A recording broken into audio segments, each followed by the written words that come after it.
As a Man Thinketh by James Allen. Chapter 5. The Thought Factor in Achievement.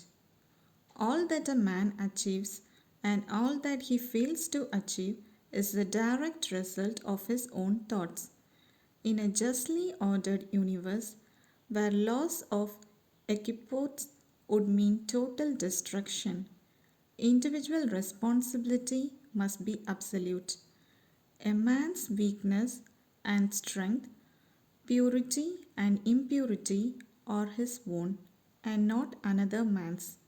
They are brought about by himself and not by another, and they can only be altered by himself, never by another. His condition is also his own and not another man's. His suffering and his happiness are evolved from himself. As he thinks, so he is. As he continues to think, so he remains. A strong man cannot help a weaker unless that weaker is willing to be helped. And even then, the weak man must become strong of himself. He must, by his own efforts, develop the strength which he admires in another. None but himself can alter his condition.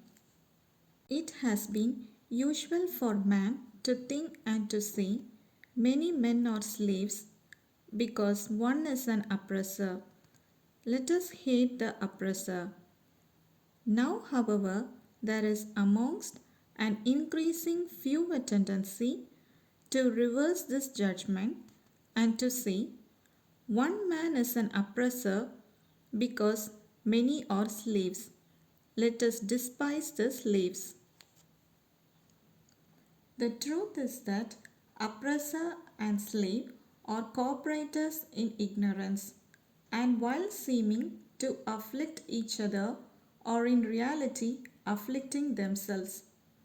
A perfect knowledge perceives the action of law in the weakness of the oppressed and the misapplied power of the oppressor. A perfect love, seeing the suffering which both states entail, condemns neither. A perfect compassion embraces both oppressor and oppressed. He who has conquered weakness and has put away all selfish thoughts belongs neither to oppressor nor oppressed. He is free. A man can only rise, conquer, and achieve by lifting up his thoughts. He can only remain weak and abject and miserable by refusing to lift up his thoughts.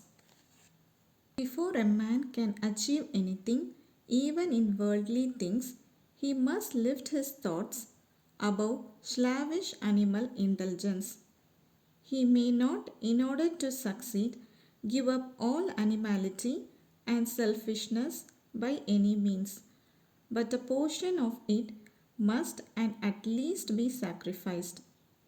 A man whose first thought is bestial indulgence could neither think clearly nor plan methodically. He could not find and develop his latent resources and could fail in any undertaking.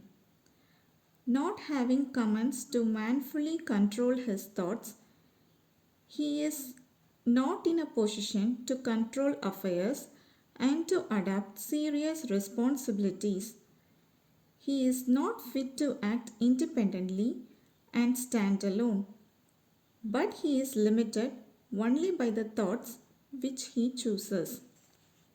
There can be no progress, no achievement without sacrifice, and a man's worldly success will be in the measure that he sacrifices his confused animal thoughts and fixes his mind on the development of his plans and strengthening of his resolution and self-reliance.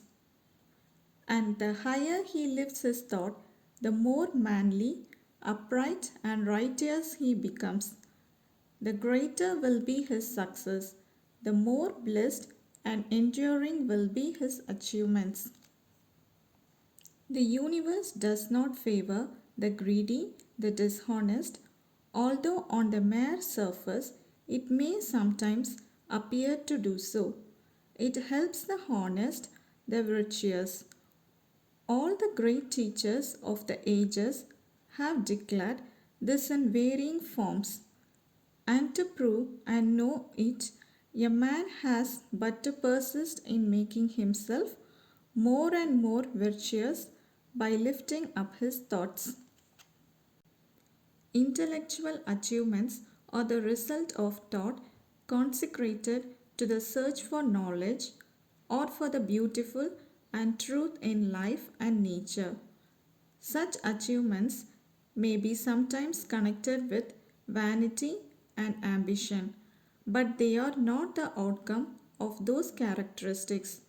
They are the natural outgrowth of long and arduous effort and of pure and unselfish thoughts.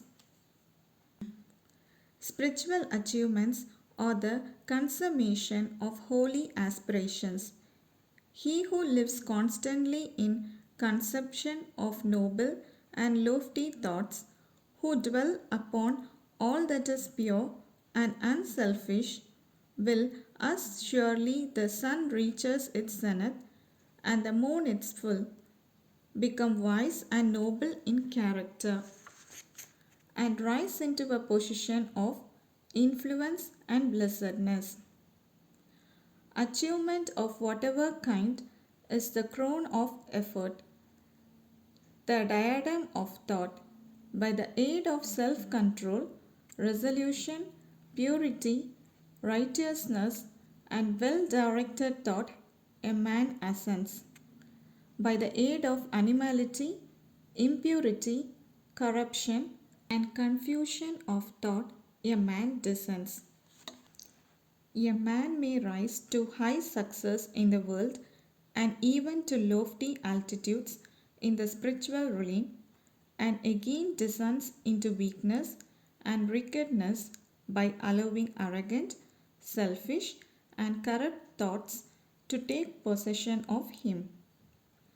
Victories attained by right thought can only be maintained by watchfulness. Many give way when success is assured and rapidly fall back into failure. All achievements, whether in the business, intellectual, or spiritual world, are the result of definitely directed thought, or governed by some law and or by the same method. The only difference lies in the object of attainment. He who could accomplish little must sacrifice little. He who could achieve much must sacrifice much. He who could attain highly must sacrifice greatly.